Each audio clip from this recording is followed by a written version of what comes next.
Saya Patsy Widakuswara, VOA White House Bureau Chief, dan sepertinya orang Indonesia pertama dan satu-satunya yang pulang kampung dianterin Presiden Amerika Serikat naik Air Force One.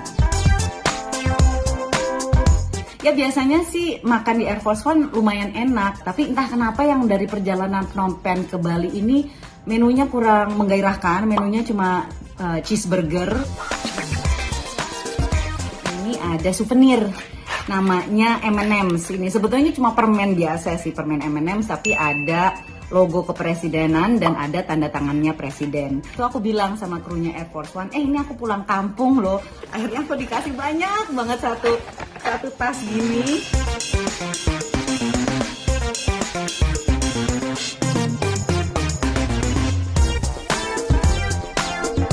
Sempat ini menjadi tour guide, ngajak teman-teman makan di Jimbaran, dan itu mereka semua happy sekali. Pokoknya secara umum mereka tuh semua very impressed dengan Bali. Mereka selalu bilang, wow, the food is so good, wow, Bali is so beautiful, wow, your people are so nice.